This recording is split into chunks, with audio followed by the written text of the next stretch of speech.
نبی آنے والا نہیں ہے تو حضرت عیسیٰ علیہ السلام کیسے آئیں گے؟ حضرت عیسیٰ علیہ السلام تشریف لائیں گے قیامت کے قریب، حدیثوں میں موجود ہے، اور تفصیل موجود ہے کہ حضرت عیسیٰ علیہ السلام کہاں اتریں گے، کیسے تشریف لائیں گے، تمام تفصیل حدیثوں میں نبی صلی اللہ علیہ وسلم نے بیان فرما دی کہ دمشق میں ایک مینارہ ہے، اس پر سے وہ اتریں گے آسمان سے، اللہ تعالیٰ نے ان کو زندہ اٹھا لیا ہے آسمانوں پر، وہ تشریف لائیں گے اور ان کے بالکل ایسے صاف دھلے ہوئے ہوں گے، نہائے ہوئے کہ ان کے جیسے بالوں سے پانی کے قطرے ٹپک رہے ہوں گے۔ اس مینارے پر اترنے کے بعد آپ سیڑھی منگوائیں گے، یعنی آسمان سے تو سیدھے آ جائیں گے، اب چونکہ یہاں عالم اسباب میں آ گئے تو اب سیڑھی منگوائی جائے گی، اس سیڑھی سے وہ نیچے اتریں گے، امام مہدی ان کا استقبال کریں گے اور ان سے درخواست کریں گے کہ آپ امامت فرمائیں، نماز کا وقت ہوگا۔ حضرت عیسیٰ علیہ السلام انکار کر دیں گے کہ میں بطور پیغمبر نہیں آیا ہوں، میں بطور امتی کے آیا ہوں، میری پیغمبرانہ حیثیت اب نہیں ہے، اس لیے امامت ہی آپ کریں، امام مہدی امامت کریں۔ تو اگر بطور پیغمبر آتے تو پیغمبر کے سامنے کوئی امام نہیں بن سکتا، پیغمبری کوئی ایسی چیز نہیں ہے کہ صاحب وہ کسی اور کو امام بنا دیا جائے۔ ان کا انکار ہی بتا رہا ہے کہ حضرت عیسیٰ علیہ السلام بطور پیغمبر تشریف نہیں لائیں گے، بطور امتی کے آئیں گے، اور اللہ تعالیٰ نے ان کے ذمہ ایک کام رکھا ہے، وہ ہے دجال کا قتل۔ کانے دجال کو وہ قتل کریں گے، یہ ان کی جو اصل کام کرنے کا ہے، اور خنزیر کو حرام قرار دیں گے، صلیب کو توڑ دیں گے، اور یہ ثابت کرنے کے لیے آئیں گے کہ اصل دین وہی ہے جو میں لے کر آیا تھا، اور حضرت محمد صلی اللہ علیہ وسلم لے کر آئے ہیں، وہ دین اسلام ہے۔ چنانچہ پوری دنیا اسلام کو قبول کر لے گی، یعنی اسلام کی حقانیت کی دلیل بن کر حضرت عیسیٰ علیہ السلام تشریف لائیں گے، اور اسلام کا مکمل نظام ان کے دور میں قائم۔ تو سب سے زیادہ جو مغالطہ پیدا کرتے ہیں وہ حضرت عیسیٰ علیہ السلام کی تشریف آوری پر اس کو اپنے آپ کو مسیح موعود کہ وہ مسیح جن کا وعدہ کیا گیا تھا، اور وہ نقلی طور پر ایک مینارہ بھی بنا لیا انہوں نے، وہیں اپنے قادیان میں جنت دوزخ بھی بنا لی، سارے وہ نقل وہ چیزیں جو اسلام کی ہیں، یہاں تک کہ کلمہ بھی لا الہ الا اللہ محمد رسول اللہ اپنی مسجدوں میں لکھ دیتے ہیں۔ اور آپ کو تعجب ہوگا کہ اس شخص کی کارستانیت دیکھیے، ہم تو اس کے لیے کوئی غلیظ لفظ استعمال کرنا بھی سمجھتے ہیں کہ ہمارے لیے مناسب نہیں، اس لیے کہ اس غلاظت کو کیا کہا جائے جو غلاظت تھی، کہ اس نے یہ کہا ہے کہ قرآن پاک میں جو محمد آیا ہے وہ میرے لیے آیا ہے، یہ آیت میرے اوپر نازل ہوئی ہے،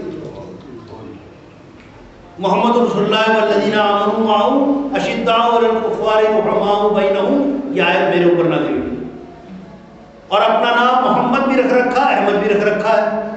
تو وہاں جب وہ کلمہ لکھتے ہیں لا الہ الا اللہ، اللہ کے سوا کوئی معبود نہیں ہے، اور دوسرا حصہ محمد رسول اللہ، تو وہاں رسول اللہ سے مراد وہ محمد نہیں ہوتے، محمد ابن عبداللہ جو مکے میں پیدا ہوتے ہیں، صحابہ مانتے ہیں، اور اپنی مسجدوں پہ محمد رسول اللہ کلمہ لا الہ الا اللہ محمد رسول اللہ لکھتے ہیں۔ تو ہم میں اور ان میں کیا فرق ہے؟ تو جو فرق ہے وہ اس کو ظاہر نہیں کرنا چاہتے تاکہ اس امت کے اندر اپنے آپ کو گھسا لیں۔ انہیں اصرار ہے، ارے بھائی آپ نے ایک پیغمبر بنایا، آپ اس پر ایمان لائے، آپ اپنے آپ کو قادیانی کہیے، احمدی کہیے، جو مرضی کہیے، آپ مسلمان کیوں کہتے ہیں اپنے آپ کو؟ بھائی دنیا میں اور بھی فرقے ہیں، بہت سارے مذہب ہیں، فرقے نہیں بلکہ مذہب ہیں، جینی بھی ہیں،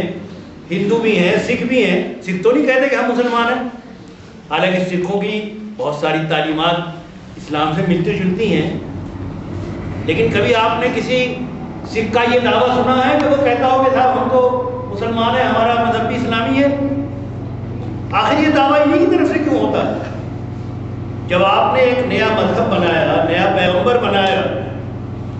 آپ اس کو مانیے، نہ مانیے آپ کی مرضی ہے۔ دنیا میں بہت سارے لوگ اپنے مذہب کھڑے کر لیتے ہیں، آپ نے بھی ایک مذہب کھڑا کر لیا، لیکن ہمیں جو کہنا پڑتا ہے، ہم کبھی کسی کے خلاف، کسی مذہب کے خلاف نہیں بات کرتے، اس لیے کہ مذہب کی آزادی ہے، ہر ایک کو ضمیر کی آزادی ہے، ہر ایک کو حق ہے۔ ہم اس بات کی وجہ سے کہتے ہیں کہ کہ آپ لوگوں کو مغالطہ دیتے ہیں کہ اپنے آپ کو مسلمان کہلانا چاہتے ہیں، امت مسلمہ میں گھسپیٹ کرنا چاہتے ہیں، اسلام کے نام پر وہ تمام رعایتیں اور تمام سہولتیں اور تمام فائدے حاصل کرنا چاہتے ہیں جو مسلمانوں کے لیے ہیں۔ آپ ان کی حکومتوں میں گھس کر اور وہاں سازشیں کرنا چاہتے ہیں۔ پاکستان میں سب سے زیادہ خباثت پھیلانے والے یہی تھے۔ اللہ تعالیٰ ان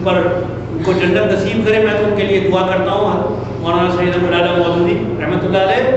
ختم نبوت ایک رسالہ لکھا، بہت عمدہ، چھوٹا سا رسالہ لیکن بڑا مدلل، برداشت نہیں ہوا حکومت سے اور ان کو پھانسی کی سزا دی۔ وہ تو پورے عالم اسلام میں ایک ہلچل مچ گئی، ہر طرف سے مطالبہ ہونے لگا کہ مولانا کو رہا کرو۔ مولانا کا عالم یہ تھا کہ ان سے یہ کہا گیا کہ آپ معافی مانگ لیں تو ہم آپ کو چھوڑ دیں گے۔ خود ان کے بیٹے ان کے پاس گئے تو مولانا کا ایک جملہ بڑا تاریخی جملہ ہے اور ہمارے علماء حق کی شان کو بتلاتا ہے کہ ہمارے علماء نے دین کے تحفظ کے لیے اپنی جانوں کی کبھی پرواہ نہیں کی۔ مولانا نے کہا کہ اگر یہ الٹے بھی لٹک جائیں تو مجھے پھانسی پہ نہیں لٹکا سکتے جب تک کہ اللہ تعالیٰ نہیں چاہے۔ ایسی استقامت کا ثبوت دیا ہے اس شخص نے کہ واقعہ ہے کہ مثالی نمونہ پیش کر دیا اس دور میں، علماء کی شان کو دوبارہ کر دیا، پرواہ نہیں کی اس بات کی کہ جان دی ہوئی اسی کی تھی، حق تو یہ ہے کہ حق ادا کرو۔ مولانا نے حق پرستی کا ثبوت دیا، سب طرف سے ہلچل مچ گئی، دباؤ ہو گیا، چھوڑنا پڑا۔ پھر اللہ تعالیٰ نے جس طرح حجاج بن یوسف سے کام لے لیا کہ اس نے قرآن مجید میں زیر زبر پیش اور نقطے لگوائے، جس سے چاہے حجاج بڑا ظالم آدمی، لیکن اللہ نے اس سے ایک بڑا کام لے لیا کہ یہ قرآن مجید میں نقطے ہیں اور زیر زبر ہیں۔ اب ہم لوگ تو عجمی ہیں، عربی نہیں ہے، اگر یہ اس پر اعراب نہ ہوتے تو ہمارے لیے قرآن پاک کی تلاوت بڑی مشکل ہوتی۔ اللہ نے اس سے یہی کام لے لیا۔ اللہ جب چاہتا ہے تو کسی سے بھی اپنے دین کا کام لے لیتا ہے۔ اس طرح ذوالفقار علی بھٹو سے کام لے لیا کہ انہوں نے باقاعدہ قانون پاس کیا اور ان کو غیر مسلم قرار دیا، اس سے ان کی جڑیں کٹ گئی۔ حکومت میں جو یہ اسلام کے اور مسلمانوں کے نام پر داخل ہوتے تھے اس سے ان کو فائدوں سے محروم ہونا پڑا، ان کو بھاگ کر اپنا بنانا پڑا سینٹر اپنا لندن میں، ربا کو چھوڑنا پڑا۔ اب یہ جو ہماری حکومتیں ہیں جیسے ہندوستان کی حکومت ہے، ان کو تو ان چیزوں سے بڑی دلچسپی ہے، تو کہتے ہیں کہ اچھا ہے اگر مسلمانوں میں تفرقہ پھیلتا ہے، ان کا تو پرانا وہی اصول جو انگریزوں کا تھا، لڑاؤ اور حکومت کرو، اسی طرح مسلمانوں کو پھاڑنا، یہ ہر حکومت کی اپنی پالیسی رہتی ہے، کبھی بھی کوئی طاقت حکومت اپنے مقابلے پر برداشت نہیں کرتی۔ اگر وہ یہ سمجھتی ہے کہ اس میں طاقت پیدا ہو گئی، کل کوئی حکومت کو ہلا سکتا ہے تو وہ فوراً اس کو توڑتے ہیں۔ مجھے خوب اچھی طرح یاد ہے، آج بھی وہ منظر میری آنکھوں کے سامنے جیسے پھر رہا ہے کہ دارالعلوم دیوبند کا 100 سالہ جشن منایا گیا، بڑا عظیم الشان اجلاس تھا۔ آج تک ہم نے اپنی زندگی میں تو ایسا کوئی اجلاس دیکھا نہیں، معلوم نہیں اب ہم دیکھیں گے آگے کہ نہیں دیکھیں گے۔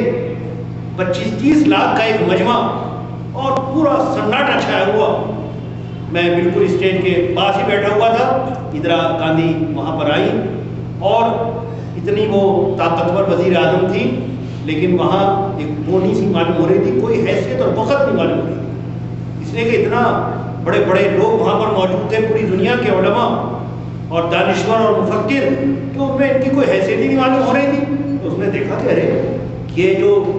چٹائیوں پر بیٹھنے والے مولوی ملا، انہوں نے اتنا بڑا مجمع اکٹھا کر لیا اور اتنی بڑی طاقت ہے کہ پوری دنیا میں ان کی آواز پہنچتی ہے، یہ تو کل وہ حکومت کو بھی ہلا سکتے ہیں۔ تو اس نے وہیں سے ارادہ کر لیا کہ ان کو چھوڑ، وہیں دو پھاڑ کرنے کے لیے اس نے اسکیم بنائی۔ اور ہم نے شام کے اگلے دن کے اجلاس میں دیکھا کہ ایک پرچہ بٹ رہا ہے کہ فلاں جگہ کیمپ میں میٹنگ ہوگی اور میٹنگ کے نام پر لڑا دیا گیا، اور وہ لڑائی آ کر کچھ کم ہوئی ہے، دارالعلوم 2 حصوں میں بٹ گیا، وقت دارالعلوم اور یہ دارالعلوم پرانا تھا۔ یہی اصل میں ہوتا ہے، اجتماعیت کو توڑنے کے لیے ہر حکومت کی کوشش ہوتی ہے۔ تو مسلمانوں کی طاقت چونکہ عالمی طاقت ہے، یہ صرف کوئی ہندوستان کے اندر تو محدود نہیں ہے، ان کے پاس تو عظمت